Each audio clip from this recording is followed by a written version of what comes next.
Misy tiampy ato anatiko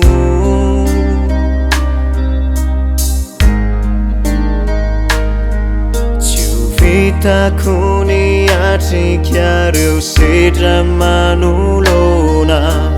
ay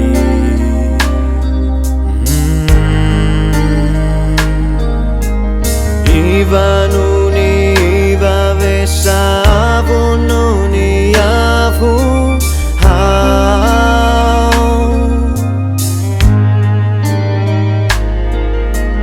milanao aorayo afatsiaya indray ny maizya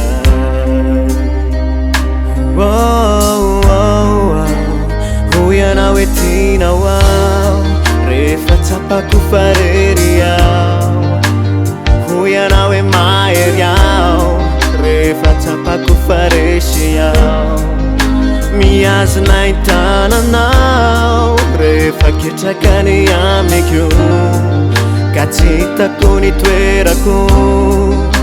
de hoy anao hoe anao ao rayo tena mino anao ao rayo mino anao ao tena mino anao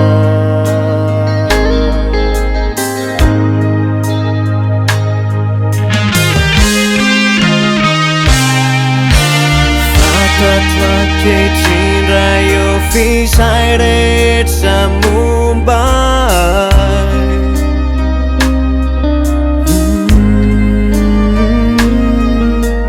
hitako ao minao ny fahatsarako sy ny maizy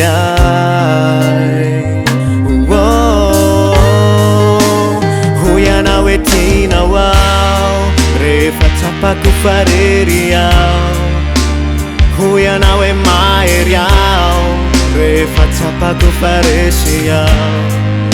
miazona itananao rehefa ketrakany amiko ka tsy hitako ny toerako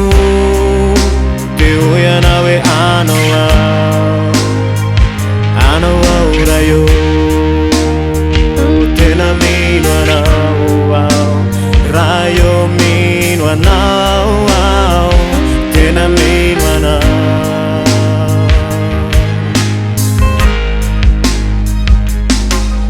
ateriko eo atongotrao rayo ny rehetra momba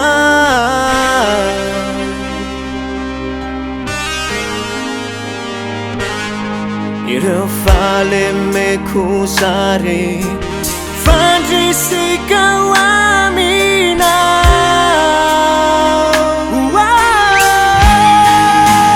hoy anao hoe tianao ao rehefa tsapako farery ao hoy anao hoe mahery ao rehefa tsapako faresy ao miazona itananao rehefa ketrakany amiko ka tsy hitako ny toerako